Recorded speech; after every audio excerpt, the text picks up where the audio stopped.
하나님께서 오늘 우리를 불러주셔서 성령 충만한 은혜로 이 시간 함께하여 주실 것을 믿고 주 예수 이름으로 축복합니다. 아멘. 어느 한 청년이 목사님을 찾아옵니다. 그는 열심히 신앙생활하고 싶었어요. 그런데 잘 안 되므로 갈등이 생겨서 목사님을 찾아왔습니다. 그는 배운 대로 기도합니다. 때로는 두 손 들고 때로는 예수의 이름으로 강력하게 선포하지만 기도는 열심히 하지만 응답이라든가 또는 자신이 그 기도 응답에 대한 확신 같은 것을 누리지를 못하는 거예요. 그리고 말씀이 믿어집니다. 그런데 그 믿어진 말씀대로 사는 것이 왜 그렇게 힘든지, 그리고 때로는 그 말씀이 마음에 와닿는 것이 아니라 머리로는 분명히 믿는데 입술의 고백이 있음에도 불구하고 진실로 고백되지 않는다는 것을 본인이 깨닫는 것이에요. 특히 배운 대로 선포하며 기도했지만 기도의 응답에 확신이 없는 것입니다. 분명히 자신은 구원받았다고 믿는 것이에요. 그런데 정말 나는 구원받은 것인가에 대한 확신을 다시 한번 되뇌어 보면 구원의 확신, 그리고 구원에 따르는 감격적인 생활이 어려운 것이죠. 그러다 보니까 때로는 신앙생활이 열심히 할 때가 있고 좌절될 때가 있고 침체될 때가 있고 이렇게 신앙생활의 기복이 심한 것입니다. 그래서 목사님에게 찾아와서 어떻게 해야 될까를 상의하게 됐어요. 저는 비단 이 청년의 문제만이 아니라 그냥 대충 믿음 생활 하시려고 하는 분들은 이런 고민이 없습니다. 그러나 열심히 최선을 다해서 주님 뜻대로, 그리고 무엇보다 하나님 기뻐하시는 믿음의 삶을 살고 싶은데 그것이 되지 않을 경우에 이것은 우리 모두의 비슷한 공감적인 고민이지 않을까 생각해요. 그래서 그 청년의 이야기를 다 들은 다음에 목사님이 자네 앞에 지금 연필이 놓여 있으니까 연필 뾰족한 부분을 그 테이블 위에다가 세워보게나. 그래서 청년이 말씀에 순종해서 뒤에 넓적한 부분이 아니라 뾰족한 그 부분을 앞으로 해가지고 연필을 세우려고 노력해도 연필이 세워지지 않고 계속 넘어집니다. 나중에 도저히 못 세우겠습니다 라고 이야기하자 목사님이 두 손으로다가 그 연필을 붙잡아서 딱 세웠어요. 그리고서 그냥은 세워지지 않지만 내가 두 손으로 가볍게 짚고 세웠을 때 연필이 쓰지 않더냐. 그러니까 목사님이 붙들으셨으니까 쓰죠. 그래, 맞아. 신앙생활은 너 혼자 너의 의지와 너의 열심으로 무엇인가를 하려고 하면 연필이 자꾸 쓰러지듯이 신앙생활은 홀로 서기가 없단다.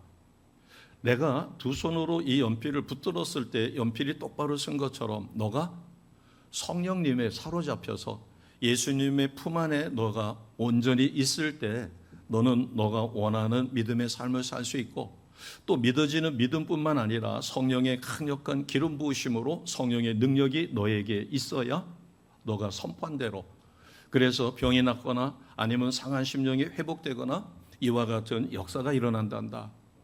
그러면서 너 스스로를 다시 한번 돌아보고, 그리고 깨닫지 못하겠거들랑 너의 영 안에 이미 성령께서 와 계시니까 주님의 이름으로 기도하렴. 그러면 반드시 성령께서는 너의 기도를 들으시고 너의 고민을 하나하나 회복시켜 주실 것이다.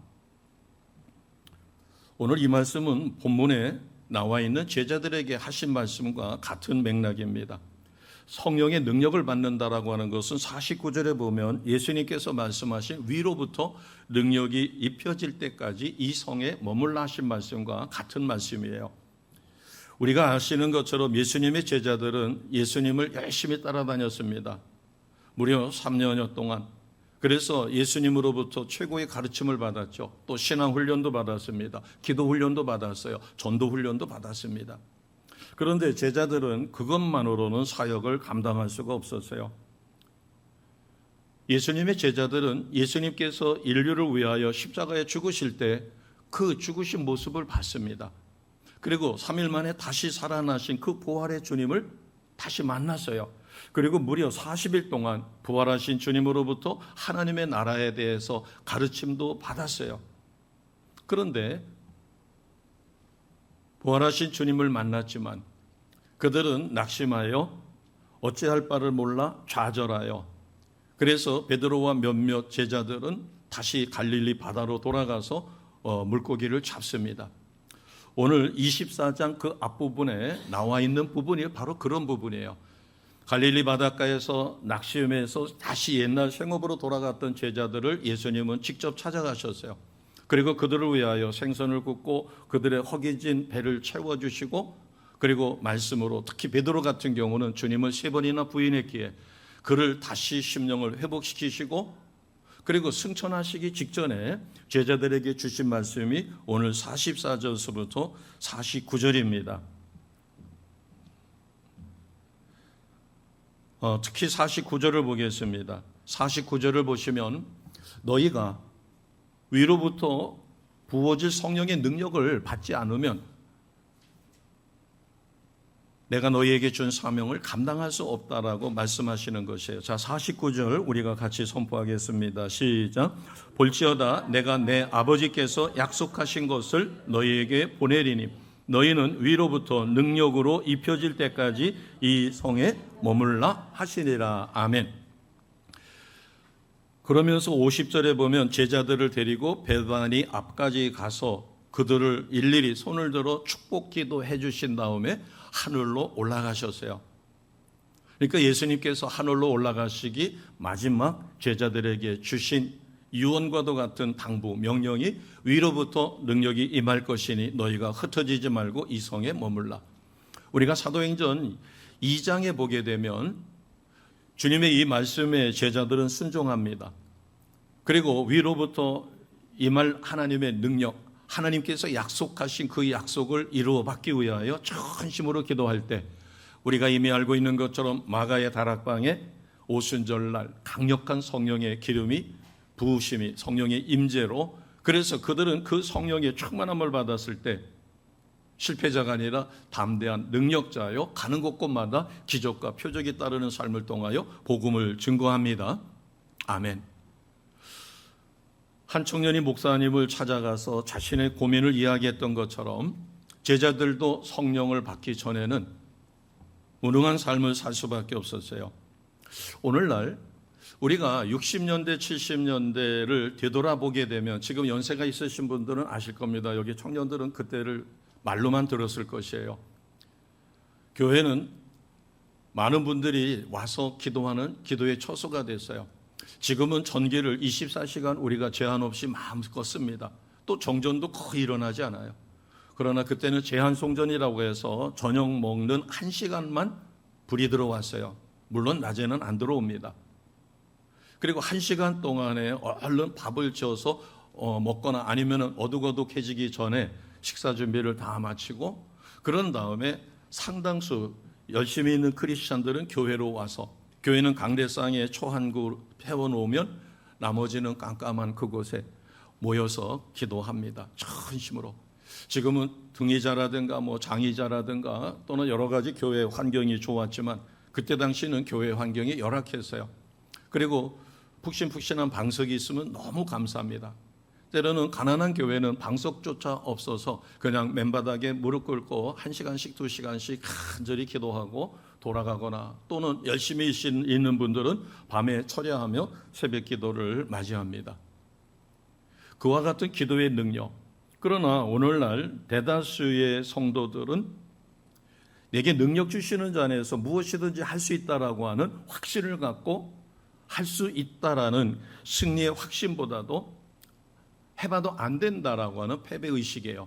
내가 기도를 안 하는 게 아닌데 기도를 해도 응답받지 못했다라고 하는 패배의식에 사로잡혀 있습니다. 예수님의 이름을 끊임없이 부르지만 그러나 예수님의 이름의 그 능력을 소유하지를 못하니까 기도의 역사가, 응답이 이루어지지 않는 거죠. 낫기 위해서 기도하지만 치유의 능력을 체험하기는 쉽지 않습니다. 그러나 우리에게도 소망이 있어요. 오늘 제자들 낚시엠에서 갈릴리 바닷가로 낙향해서 고기 잡던 베드로와 몇몇 제자들을 예수님은 직접 찾아가서 그들의 허기진 배를 채워주시고 그들을 다시 일으키신 다음에 부탁하신 게, 너희에게 내가 전에 약속했던 아버지로부터의 약속, 위로부터 능력이 임할 것이니까 흩어지지 말고 이 성에 머물러 있으라. 그렇게 말씀을 들은 다음에 그들은 순종하여 10여일 동안 열심히 기도했었을 때 주님이 부활 승천하신 다음에 40일 후에 50일째 되는 10일이 지난 다음에 마가의 다락방에 강력한 성령이 임합니다. 그 임한 성령으로 인하여 이들은 승리의 삶을 살게 돼요. 사도행전 1장 8절에 보면 오직 성령이 너희에게 임하시면 너희가 권능을 받고 예루살렘과 온 유대와 사마리아 땅끝까지 이르러 주님의 제자가 된다, 증인이 된다고 말씀하셨습니다. 그러면 주신 사명이 무엇인가? 자, 48절을 보겠습니다. 그냥 성령, 위로부터의 능력을 그냥 주신 것이 아니라 거기에는 이유가 있었어요. 목적이 있었어요. 그러니까 우리가 하나님으로부터 강력한 성령의 기름 부으심, 능력자로 쓰임받기 위해서는 왜 내게 성령을 주셨고 오늘 나를 왜 예배의 자리로 부르셨고 내가 구원받아 하나님 자녀 삼아 주셨는가? 거기에는 반드시 목적이 있어요. 그 목적이 48절입니다. 48절에 보면 이 모든 일의 증인이다. 즉 증인의 삶을 살으라는 것이죠. 예수님의 이름으로 회개하게 하고 그가 예수님을 나의 구원자 주님으로 영접하여 하나님 자녀가 되게 하라. 복음을 전파하라. 이것이 48절입니다. 자, 우리가 같이 선포하겠습니다. 시작. 너희는 이 모든 일의 증인이라. 아멘. 예수님의 이름으로 회개하여 죄사함을 받고 구원받게 할 뿐만 아니라 그것의 복음을 전파하는 일입니다. 그렇게 하기 위해서 예수님은 제자들에게 약속하셨어요. 하나님께서는 예수님이 승천하신 다음에 예수님을 대신해서 보혜사 성령이 반드시 오실 것을 약속하셨고 그 성령은 오셨어요. 예수님이 승천하신 다음에 오신 위로부터의 능력이 임하는 것을 우리는 성령의 능력 이렇게 이야기합니다.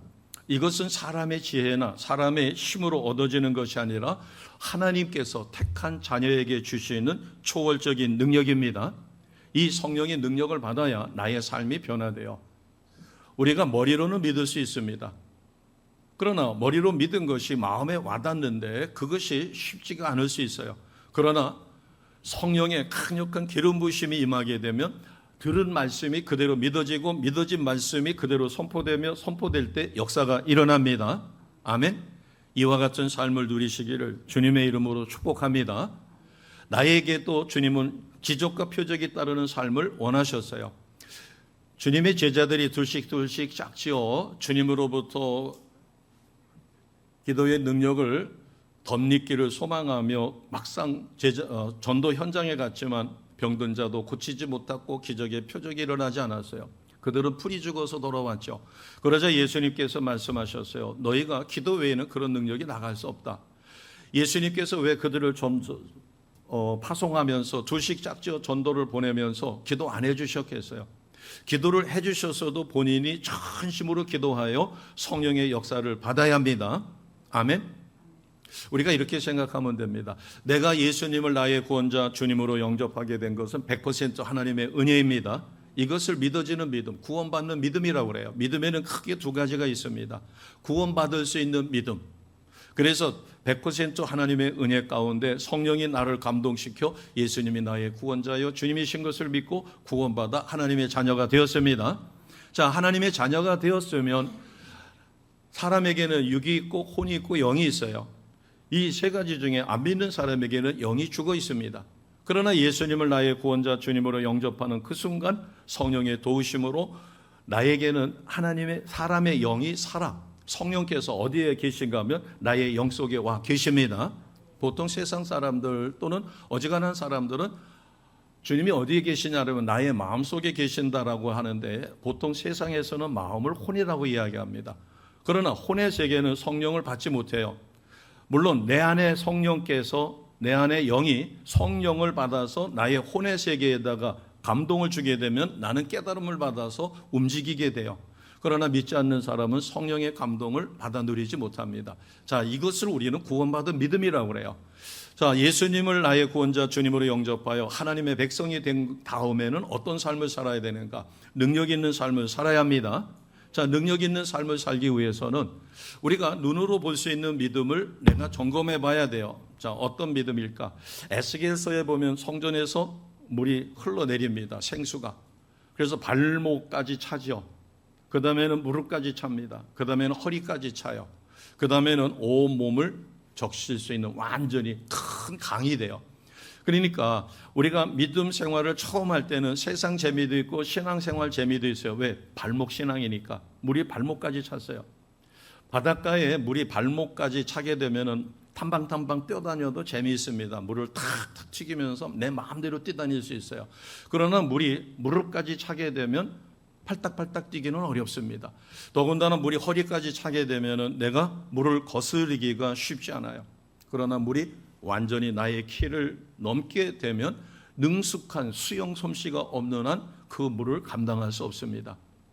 자, 이것을 다른 말로 말씀드리면은 믿음의 크기가 달라요. 젖먹이 신앙이 있습니다. 어린아이 신앙이 있어요. 어린아이는 딱딱한 음식을 먹을 수가 없죠. 그 다음에 청년의 신앙이 있어요. 그 다음에 어른의 신앙이 있습니다. 그러나 어른의 신앙만 가지고는 부족해요. 그래서 우리의 신앙이 점점 성숙하고 성장해야 되는데 어디까지 성장해 가야 돼요? 그렇죠. 주님의 그리스도의 장성한 분량에 이르기까지 우리의 믿음이 성숙해 가야 합니다. 그것은 바꿔 이야기하면 위로부터 부어주시는 성령의 충만함을 받아 이제는 내가 사는 게 아니라 내 안에 계시는 예수님의 인도하심과 내 안에 성령께서 인도하시는 대로 사라집니다. 세상은 살아가는 게 아니라 성령에 사로잡혀 사라지는 거예요. 믿어지는 것처럼 내가 믿는 것이 아니라 믿어지는 것입니다. 구원받으면 내 안에 성령께서 이미 와 계심으로 그 성령의 도우심으로 그 성령은 나에게 매 순간 가르침을 주셔요. 너 그렇게 하면 안 되는데. 그래서 기도해야 되는데 계속 감동을 주는데 그 감동에 순종하지 못할 때 어느 날 어려운 일이 뻥 하고 터집니다. 그때서 아차 싶어가지고 하나님 앞에 회개하며 돌아와서 전심으로 기도하여 그 문제가 해결이 되지요. 그러나 얼마큼 시간이 또 지나다 보면 또 믿음이 나약해져서 기도해야 되는데 기도하지 않고 말씀 봐야 되는데 말씀을 보지 않는 거예요. 우리가 성령의 강력한 도움이 필요한 것은 이 성령의 능력은 나의 개인적인 삶과 그리고 내가 하나님 앞에 어떤 사역을 할 때 지치지 않도록 그리고 그 일을 해놓고 번아웃되지 않도록 나를 도와주십니다. 우리가 열정적인 믿음을 갖다 보면 내 건강도 하나님이 책임져 주신다는 성경 어느 곳에 내가 전심전력 다하면 내 건강 돌보지 않고 무리해도 병나지 않는다는 성경 구절은 단 한 군데도 없어요. 물론 저도 전임 사역 처음 시작할 때 내가 하나님 앞에 올인하면 하나님은 내 건강 책임져 주신다고 거기까지 다 생각하고 올인을 했다가 완전 번아웃 돼가지고 엄청난 어려움을 겪었어요. 우리가 하나님의 일을 하더라도 내가 내 건강을 유지해서 30분씩 걷기 운동을 한다든가 이런 건강 관리는 하셔야 합니다. 내가 예수님 잘 믿는다고 해가지고 여름에 밖에 나갔다 오니까 너무 더워요. 너무 더워가지고 빙수라든가 아니면은 얼음을 갖다가 냉수에다가 얼음을 잔뜩 넣어가지고 2대접, 3대접씩 막 벌컥벌컥 마시면 반드시 탈납니다. 설사가 나죠. 예수의 이름으로 내가 믿음으로 기도했다고 해서 물론 그것을 하나님이 시키셨으면 하나님이 책임져 주셔요. 그러나 하나님이 냉수를 2대접, 3대접 마셔도 괜찮다라는 그런 감동을 주시지 않으면 우리는 절제를 해야 합니다. 그리고 너무너무 목이 마르면 한 모금 마신 다음에 찬물을 입에다가 품고 더위가 가실 수 있을 정도로 내가 내 컨디션 조절을 해야 돼요. 그렇다고 해서 건강이 나의 발목을 잡아서는 안 되겠죠. 이 중간을 지혜롭게 균형 있게 잘 유지할 수 있는 게 바로 성령입니다. 성령의 9가지 열매 중에 맨 마지막 열매가 어떤 열매였죠? 절제의 열매예요. 자, 49절로 다시 가서 보면 내 아버지께서 약속하신 것을 너희에게 보내리니 아버지께서 약속하신 게 있어요. 그 아버지께서 약속하신 것을 다른 말로는 위로부터의 능력이라고 이야기합니다. 그 첫 번째가 구원받는 것이죠. 믿는 사람에게 주어지는 구원의 약속입니다. 이 약속은 영원합니다. 우리는 한 번 받은 구원은 영원합니다. 그러나 우리가 조심해야 될 게 나 구원받아서 나 천국 백성이야. 나 지금 죽어도 천국 가. 이것으로 끝날 게 아니라 구원받은 백성이면 이제 갓난아기 믿음이니까 어린아이 믿음으로 성장하고 청년의 믿음으로 성장하고 어른의 믿음으로 계속해서 성장하여 그리스도의 장성한 분량에 이르기까지 성숙해 가야 합니다. 신앙은 성장만 이루어지는 게 아니라 예수님의 온전한 인격을 본받아 나의 성품이, 인격이 예수님을 온전히 닮아가는, 그래서 세상 사람들이 저분을 보면 진짜 크리스찬이구나, 저분을 보면 예수님을 보는 것 같아, 그 경지에까지 이르러야 합니다. 그럴 때는 내가 어마어마한 사역을 감당했어도 나를 뽐내려 하지 않고, 교회가 알아주지 않고, 담임 목사가 알아주지 않고, 어느 누구가 나를 알아주지 않아도 시험 들지 않습니다. 아멘. 그 경지까지 우리가 이르러야 돼요. 그리고 하나님의 일을 하는 데는 하나님께서 예비하신 성령의 능력을 받아야 합니다. 자, 29절을 다시 보면 맨 하반절에 위로부터 능력이 입혀질 때까지 이 성에 뭐 하라고 명령하셨어요? 머물라라고 명령하셨어요. 머물라라고 하는 것은 기다리라는 겁니다. 앞서서 말씀드렸는데 이 말씀을 하시고 승천하신 다음에 얼마 후에 오순절 마가의 다락방에 성령이 강력하게 임했어요? 10일이에요. 예수님이 부활하신 다음에 40일 동안 제자들을 가르치셨어요. 특히 하나님의 나라에 대해서. 그리고 승천하셨어요. 승천하신 다음에 10일이 지나가서 오순절이라는 명절이 되었을 때 마가의 다락방에 2층 누락입니다. 큰 방이에요. 저희 이 성전만큼 커요. 150명이 충분히 들어갈 수도 있어요. 그래서 2층으로 올라가면, 성지순례 가면 마가의 다락방을 꼭 가서 보게 되실 것입니다. 가서 보시면은 기둥이 2개가 있고 큰 누락이에요. 큰 회당이라고 보시면 됩니다. 자, 그곳에 강력한 성령이 임할 때 10일이 지난 다음에 임했어요. 10일 동안 제자들이 흩어지지 않고 그곳에서 전심으로 기도할 때 그곳에 있던 120여 명 모두에게 강력한 성령이 임했습니다. 위로부터의 약속하신 능력이 임한 거예요. 그 능력이 임했을 때 그때서부터 제자들은 능력의 삶을 삽니다. 성령을 받기 전에 베드로는 호언장담했어요. 제자들이 다 떠난다 할지라도 자기는 절대로 주님을 버리지 않습니다. 그럴 때 주님이 청천벽력 같은 예언을 하시죠. 내가 다 굴기 전에 나를 몇 번 부인할 거라고요? 3번 부인할 것이다. 베드로는 절대 그럴 일이 없을 거라고 자신 스스로 확신했어요. 그러나 베드로는 3번을 주님을 부인합니다. 성령을 받기 전에는 목숨보다 더 소중하게 여겼고 베드로는 주님을 진짜 사랑했어요. 그럼에도 불구하고 육신의 한계가 있어 성령의 기름 부음을 받지 않고 성령의 능력을 받지 않을 때는 베드로는 주님의 예언처럼 3번이나 주님을 부인하게 됩니다. 부활하신 주님을 만났음에도 불구하고 바닷가로 낙향해서 물고기 잡으러 가요. 주님은 거기까지 찾아가서 다시 베드로와 그 제자들을 일으켜 세우시고 그들에게 흩어지지 말고 이 성에 머물라, 그 말씀에 순종했을 때 위로부터 강력한 성령, 마가의 다락방에 성령의 불을 받습니다. 이것은 우리가 역사적인 사실로 기억할 게 아니라 오늘 이 자리가 마가의 다락방이 되어야 되고 오늘 나에게 성령의 불이 임하여야 합니다. 성령의 능력을 받으셔야 합니다.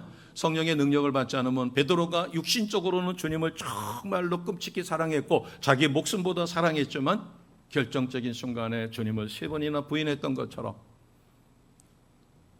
믿음의 열정이 있다고 해도 강력한 성령의 기름 부음을 받지 아니하면 그 성령으로 인하여 승리의 삶을 살지 못하는 것이에요. 자, 우리가 성령 그러면 불로 이야기를 많이 하는데 여러 가지 모습으로 나타납니다. 자, 우리가 추운 겨울에 실내로 들어갈 때 지금은 거의 볼 수 없지만 활을 타는 난로가 있어요. 나무를 떼는 화목 난로입니다. 벌겋게 달았어요. 그 벌겋게 다른 난로 옆에만 가도 너무나 뜨끈뜨끈해서 어른 몸이 금방 녹습니다. 그 난로가 계속해서 뜨겁게 활활 잘 타기 위해서는 뭐를 계속 집어넣어줘야 되죠? 나무를, 장작을 계속 넣어줘야 합니다. 우리가 성령의 불을 받아도 왜 성령의 능력을 받았고 능력자로 쓰임받다가 왜 곤두박질 쳤고 저렇게 타락했고 왜 저렇게 이단에 빠지게 되는가? 그것은 성령은 불이기 때문에 내가 계속해서 말씀과 기도의 삶과 순종의 삶을 살지 못하면 불은 소멸돼요. 활을 타는 난로에 장작을 계속 공급해 주지 않으면 불은 사그러져요. 우리가 성령을 한 번 받았다고 해서, 내가 구원받았다고 해서, 성령이 내 영 안에 계시다고 해서 나는 구원받았으니까 그것으로 만족하게 된다면 성령의 능력을 받지 못하며, 심지어 성령의 능력을 받았더라도 그것을 지속해서 철저히 말씀에 순종하고 주님 뜻대로 살려고 행동하며 우리가 말씀과 기도의 삶을 살지 못하면 내게 받았던 능력이 사그러져요. 완전히 소멸되는 것은 아니겠지만, 활을 타던 그 불씨를 화로에다가 담아놓고 재를 덮어놓습니다. 시간이 오래 지나면은 불씨가 다 사그러져요. 그러나 재를 헤쳐보게 되면 그 안에 불씨가 있어서 거기에서 다시 불을 붙일 수 있죠. 우리가 기도의 삶과 말씀의 삶을 살아야 되는 것은 성령의 능력을 받아서 이것을 온전히 써야 합니다.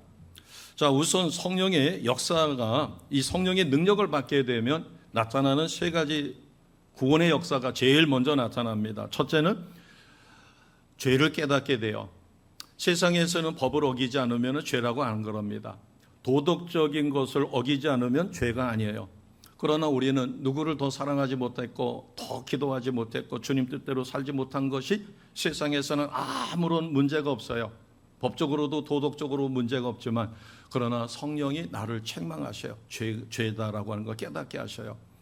그래서 제일 먼저 우리가 성령의 강력한 기름 부으심을 받으면 내가 미처 깨닫지 못했던 죄까지 깨닫고 철저하게 하나님 앞에 회개하고 돌아서게 됩니다.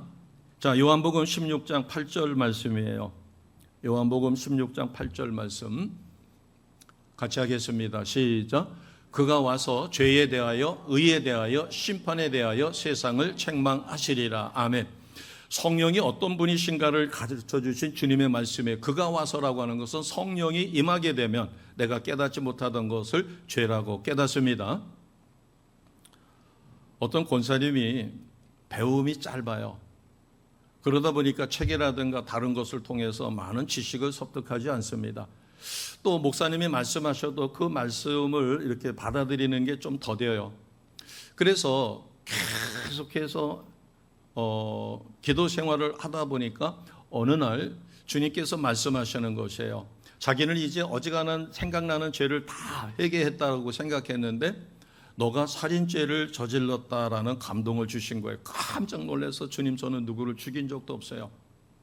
그랬더니 너가 낙태를 했다라는 사실을 깨우쳐 주시더라는 거예요. 자기는 전혀, 그리고 그것도 낙태를 하고 싶어서 한 것이 아니라 아기를 낳으려고 하다가 그게 자연스럽게 유산이 되어가지고 어쩔 수 없이 낙태를 하게 된 거예요. 낙태를 하게 될 때도 굉장히 어려웠어요. 지금처럼 위술이 발달하지 않았고, 그래서 하나님의 은혜로 낙태를 하고서도 큰 후유증 없이 회복이 됐어요. 그렇기 때문에 자기가 원한 낙태가 아니라 어쩔 수 없이 그렇게 됐기 때문에 죄의식을 전혀 갖지를 못했는데 그것까지도 회개하도록. 그래서 그 다음서부터는 너무 이제 그런 부분에 충격을 받아가지고 조금만한 일이 있어도 놓고 회개했더니 하나님께서 그에게 또 환상을 보여주신 것이에요. 이번에는 환상입니다. 지금은 집에서 세탁을 하거나 아니면은 뭐 근처에 세탁방이 있어가지고 가서 하죠. 그러나 그때는 하천으로 가요. 이불 빨래라든가 이 물을 많이 퍼야 되는 것은 물을 퍼댈 수가 없으니까 하천으로 가서 빨래를 합니다. 그리고 하천가에 그 돌이라든가 이런 데다가 그 빠른 이불 같은 것을 널어놓죠. 꿈에 하나님께서 그에게 환상을 보여주신 것이에요. 어떤 환상인가 하면 하천에 가가지고서는 겨울에 가서 빨래를 해가지고 그 빨래가 너무 하얗더라는 거예요. 그래서 하얀 빨래를 이렇게 널어놨는데 너무너무 하얗더라는 거예요. 근데 기도만 하면은 계속 그 비슷한 환상을 계속 보여줘가지고 이게 어떤 뜻인지를 몰라가지고 기도 많이 하는 권사님에게 조심스럽게 물어봤어요. 권사님, 제가 기도만 하면 이렇게 이러이러한 환상이 보이는데 하얀 천이, 또 어떨 때는 빨랫줄에다가 널어놨는데 너무너무 하얗고 막 광택이 나요. 그러니까 최근에 무슨 기도를 많이 하셨어요? 그래서 일전에 낙태가 죄라고, 살인죄라고 가르쳐 주셔가지고 너무 충격을 받아가지고 요즘에는 계속해서 막 이것저것 없는 거 다 생각해서 죄의 문제에 대해서 회개기도 하고 있다라고 하니까 하나님이 이제 너가 이렇게 깨끗하게 죄사함을 받았다라고 해서 기도의 제목을 바꾸라고 보여주신 환상입니다라고 일러주더라는 거예요. 그래서 이제 하나님에 대해서도, 그래서 권사님한테 또 기도하시는 분들한테 이제 의뢰를 해서 하나님의 그러한 것을 더 배우게 됩니다. 그러니까 난 놓고 기억자도 잘 모르시고 또 배운 대로 그대로 하려고 하니까 하나님께서는 그에게 직접 말씀하시고 직접 환상을 보여주시고 그래서 그가 하나님 뜻대로 사라지는데 어려움이 없습니다. 지식인들이 갖기 어려운, 그래서 그렇게 전심으로 기도했더니 그에게는 놀라운 신유의 은사가 임하여 누구에게 손 얹고 기도하지 않아도 그 사람 이름만 불러서 아니면 옆에서 기도만 해줘도 병이 낫고 표적이 따르고, 심지어는 그 시래기를 삶는 그러한 예전에는 문만 열으면 바로 아궁이가 있었죠. 그러다 보니까 전도를 했던 그 집에 아이가, 딸만 있다가 첫 아들을 얻었는데 그 아이가 이제 막 걷기 시작하고 이럴 때 자칫 잘못해가지고 그 시래기를 삶는 그 솥에 빠진 거예요. 이 아이가 거꾸로 빠졌으니까 머리가 먼저 들어갔으면 뭐 직사를 했겠지만, 그래서 뒤늦게 아이가 막 비명을 질러가지고서는 보니까는 빠졌어요. 그 아이를 드러내니까 시래기가 달라붙어가지고 엉망이 됐겠죠. 한번 상상을 해보세요. 그래가지고서는 막 난리를 치고 소리를 치고 막 이러니까 그 딸내미가 와가지고서는 권사님 큰일 났어요. 우리 누가 시래기 삶는데 빠졌어요. 그래가지고 가서 보니까 이게 형편무인지경인데 전도해서 이제 가까스로 교회 나온 지 얼마 되지 않았는데 거기다가 손을 댈 수도 없죠. 그래가지고 하나님 앞에 울며 새 가족이 이제 가까스로 전도를 했는데 이 엄청난 일이, 그리고 이 아이가 이 집에 독자인데 그 빠졌으니까 어떻게 돼요? 그래가지고 울며 기도하며 하나님 앞에 간절히 기도했더니 기적이 일어났어요. 그 사이에 그 남편도 와가지고 그 참담한 상황을 보고 어쩔 줄을 몰라가지고 막 이렇게 하던 상황인데 기도를 하게 되자 그 아이가 시뻘건 자국은 있어도 막 물집이 부풀고 막 이랬던 부분이 기적처럼 가라앉는 역사가 일어나고, 그것을 통하여 그 남편도 현장에서 그 무서운 현장을 보게 되니까 난 놓고 기억자를 모르더라도 하나님 앞에 전심으로 기도할 때 위로부터의 능력, 성령이 임하니 그는 전도를 해도 그런 위기 상황에서도 하나님 앞에 전심으로 눈물로 기도할 때 믿지 않는 남편, 교회 간다고 핍박하던 남편이 하나밖에 없는 아들이 시래기 삶는 거기에 빠져가지고 엉망이 되었는데 눈으로 보니까 부풀었던 것이 가라앉고 붉은 반점은 남아있는데, 열은 남아있는데 멀쩡해져가지고, 그래서 나도 교회 나가야 되겠다 해서 오히려 전도의 열매가 맺어지는 그런 역사도 있습니다. 요한복음 16장 8절에 보면 죄에 대해서 의에 대하여 그리고 세상을 책망하신다라고 합니다. 우리가 예수님을 나의 구원자 주님으로 영접할 때 우리는 거듭남, 새 생명을 받습니다. 자, 요한복음 3장 5절 말씀이에요. 거듭남을 이야기합니다. 같이 하겠습니다. 시작. 예수께서 대답하시되 진실로 진실로 내게 이르노니 사람이 물과 성령으로 나지 아니하면 하나님의 나라에 들어갈 수 없느니라. 아멘. 거듭남에는 반드시 성령으로 거듭남이 필요합니다. 같은 맥락의 말씀인데 디도서 3장 5절이에요.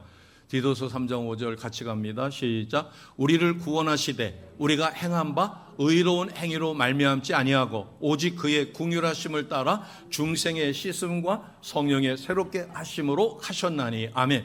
내가 어떤 공을 세워서 내가 구원받은 것이 아니라 하나님이 우리를 불쌍히 여겨 예수님을 이 땅에 보내주셨고 나를 위하여 십자가에 죽게 하셨고 그 십자가에서 죽으심이 나의 죄 때문이다라는, 그래서 예수님을 나의 구원자 주님으로 영접하여 죄사함을 받고 우리는 성령의 새롭게 하심으로 인하여 다시 구원받는 역사가 일어납니다.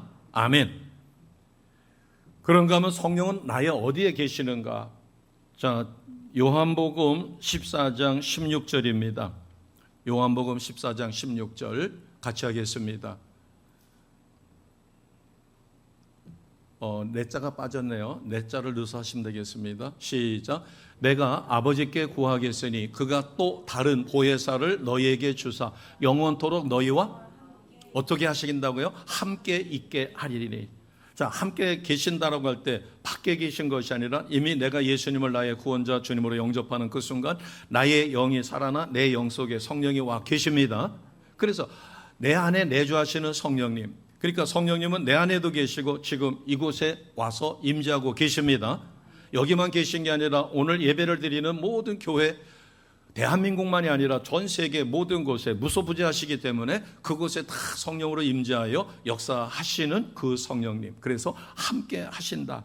자, 같은 맥락인데요, 로마서 8장 9절입니다. 같이 하겠습니다. 시작. 만일 너희 속에 하나님의 영이 거하시면 너희가 육체에 있지 아니하고 영에 있나니 누구든지 그리스도의 영이 없으면 그리스도의 사람이 아니라. 아멘. 우리가 위로부터의 성령의 능력을 받아야 성령의 사람으로 육에 속한 사람이 아니라 영에 속한 자로 하나님 뜻대로 사라집니다. 하나만 더 보겠습니다. 고린도전서 3장 16절이에요. 우리가 잘 아는 말씀이죠. 같이 선포합니다. 너희는 너희가 하나님의 성전인 것과 하나님의 성령이 어디 안에 계셔요? 너희 안에. 내 안에 성령이 계십니다. 그래서 우리가 이렇게 예배드리는 이곳을 성전이라고도 보통 이야기하지만 엄격하게 구별하면 예배당입니다. 예배드리는 처소예요.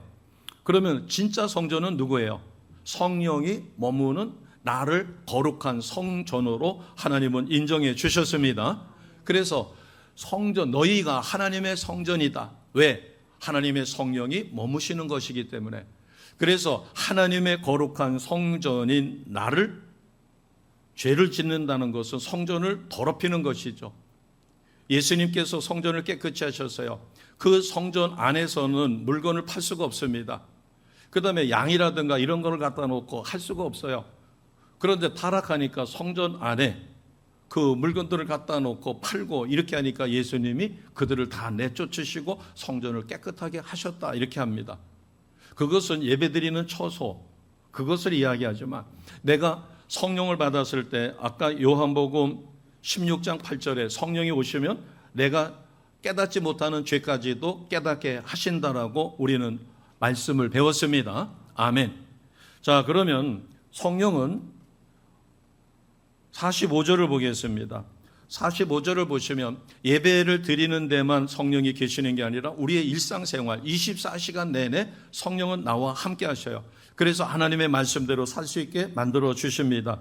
45절입니다. 같이 선포합니다. 시작. 이에 그들의 마음을 열어 성경을 깨닫게 하시고. 아멘. 어떤 성경을 깨닫게 하는가 하면 예수님이 십자가에 죽으시고 부활하신 것, 이것은 모세에게 주었던 율법. 자, 44절을 보겠습니다. 44절을 보시면 내가 너희와 함께 있을 때 너희에게 가르쳐 준 것이 있지 않느냐. 첫째, 모세의 율법. 두 번째, 선지자의 글. 그리고 시편에서 메시아가 어떤 모습으로 온다, 이런 말씀을 이룬 것이에요. 한 말이 이것이다. 그러면서 이 말씀, 모세의 율법이라든가 그 다음에 선지자의 글이라든가 시편에서 구세주인 예수님을 가르친 그 말씀을 일일이 가르쳐서 그들이 깨닫게 하셨어요. 우리가 일상생활을 하면서 어떤 일을 결정해야 돼요. 그럴 때 우리가 그렇게 기도하죠. 주님, 이 일을 어떻게 해야 될까요? 주님이시면 지금 이 일을 어떻게 결정해야 할까요? 나의 판단 가지고 어렵습니다. 더군다나 이것은 우리의 생사를 가름할 수 있는 아주 중요한 문제일 경우에 우리는 주님 앞에 겸손히 기도합니다. 그런데 문제는 어디에 있는가 하면 목사님 기도했는데 하나님이 아무런 응답도 안 하셔요. 왜 아무런 응답을 안 하실까? 우리가 두 가지를 점검해 봐야 합니다. 기도 응답은 네 가지 중에 하나입니다. 아멘. 내가 원하는 대로 예스로 응답해 주시는 것도 기도 응답이에요. 내가 기도했지만 그것을 안 되게끔 거절하시는 것도 응답입니다. 그 다음에 나는 이것을 달라고 기도했지만 하나님이 더 좋은 다른 것으로 주셨어요. 아니면 더 나쁜 것으로 주셨어요. 다른 것으로 응답하시는 것도 응답입니다. 아멘. 그 다음에 한 가지는 어떤 게 또 응답이죠? 예수님께서는 바로 제자들을 안수하여 성령을 기름 붓듯 부어주지 않고 이 성에 유하라, 기다리라. 그래서 그들은 주님이 승천하신 다음에 10일 동안 마가의 다락방에 모여서 전심으로 기도하고 기다립니다. 기도 응답의 네 번째는 기다림이에요. 지금 대기하는 겁니다. 아직 때가 되지 않아서. 이스라엘 백성이 430년 동안 노예 생활할 때, 예를 들어서 429년 되었을 때 그들은 기도 안 했겠어요? 하나님 메시아를 보내셔서 우리를 구원하여 주옵소서. 때가 이를 때까지. 70년 포로 생활인데 69년 11개월 29일 이렇게 돼서도 하루 모자라니까 아직 응답의 역사가 안 일어날 수도 있겠죠. 하나님은 정확하게 하나님의 때에, 그래서 나에게 응답하실 때도 하나님이 나에게 정하신 때에 응답해 주십니다. 아멘. 그러니까 내가 원하는 대로 응답받는 거, 그 다음에 거절, 그 다음에 다른 것으로 응답받는 거, 기다리는 거, 이건 모두가 응답이에요. 그 다음에 우리가 믿어지는 믿음, 구원받는 믿음은 갓난아기의 믿음이라고 그랬어요. 그러면은 갓난아기 믿음은 성장해 가야 합니다. 어린아이 믿음으로, 청년의 믿음으로, 어른의 믿음으로, 그리고 그리스도의 장성한 분량에 이르기까지 계속 성장해 가야 되는데, 내가 갓난아기예요. 갓난아기가 할 수 있는 것은 뭐예요? 신령한 젖을, 엄마의 젖을 먹고 크는 거죠. 내가 표적과 기적이 따르는 것은 표적과 기적이 따를 수 있을 만큼의 큰 믿음이 필요합니다. 아멘. 백부장의 믿음을 보고 예수님이 이스라엘에 이만한 믿음을 본 적이 없다라고 하시며 큰 믿음이라 칭찬하신 것은 뭐예요? 예수님께서 직접 가지 않아도 말씀만 하셔도 자기 하인이 나을 것을 믿는 믿음이에요. 큰 믿음 가지시기를 주님의 이름으로 축복합니다. 나의 믿음이 성숙되지 않았고 내 믿음이 크지 않은데 머리로만 이해를 하셔가지고 예수의 이름으로 선포한다고 해서 기적과 표적이 따르면 이 세상에서 기적과 표적이 따르지 않을 사람 아무도 없어요. 하나님의 말씀은 우리가 그 말씀대로 순종하며 내 믿음을 키워야 합니다. 아멘. 여기서 내 믿음을 키운다고 해서 내가 키울 수 있는 것도 아니에요. 사실은 성령께서 순간순간 역사하실 때 철저히 순종하고 말씀대로 사라지고, 그러다가 실패했다가 다시 또 일으켜서, 이런 신앙의 훈련을 통해서 우리는 실족했다가 일어나고 실패했다가 다시 일어나고, 이런 연단 과정을 통하여 우리는 성숙된 믿음의 단계에 이릅니다. 옥수수는 티밥기계에다가 집어넣어가지고 적당한 온도 맞추고 습도 맞춰가지고 뻥 하고 튀기면 커져요. 팝콘도 기계에다가 집어넣고 튀기면 순식간에 커집니다. 그러나 신앙은 순식간에 커지는 게 없어요. 왜 우리가 응답받지 못할까? 성령은 우리의 위로자가 되시고 나의 스승이 되시고 나의 기도를 돕습니다. 자, 요한복음 14장 26절 우리가 같이 선포하겠습니다. 요한복음 14장 26절이에요. 시작. 보혜사 곧 아버지께서 내 이름으로 보내실 성령, 그가 너희에게 모든 것을 가르치고 내가 너희에게 말한 모든 것을 생각나게 하시리라. 아멘. 내가 성령의 사람이면 내가 잊어버렸던 것도 깨닫게 하시고 믿어지지 못했던 것도 믿어지게 만들어 주십니다. 자, 마지막으로 우리가 한 가지만 더 하겠습니다. 왜? 성령은 내가 미처 기도하지 못하고 어떤 어려움이 있어서 좌절할 때 나를 대신하여 일으켜 세우시고 나를 위하여 기도해 주시는 분이십니다. 같이 선포합니다. 로마서 8장 26절 27절이에요. 같이 하겠습니다. 시작. 이와 같이 성령도 우리의 연약함을 도우시나니 우리는 마땅히 기도할 바를 알지 못하나 오직 성령이 말할 수 없는 탄식으로 우리를 위하여 친히 간구하시느니라. 마음을 살피시는 이가 성령의 생각을 아시나니 이는 성령이 하나님의 뜻대로 성도를 위하여 간구하심이라. 아멘. 우리가 오늘 말씀 중에서 다 잊어버리더라도 이 말씀 하나는 꼭 기억하시기 바랍니다.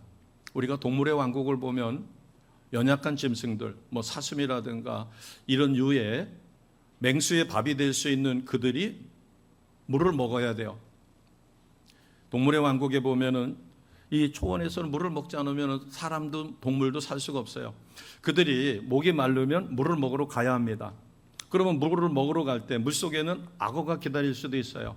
그리고 맹수들이, 그 연약한 짐승들이 왔었을 때 줄임배를 채우려고 거기에 숲에 숨어가지고 그 맹수들이, 예를 들어서 사슴이 온다 그러면은 사슴을 잡아먹으려고 기다리고 있을 수도 있어요.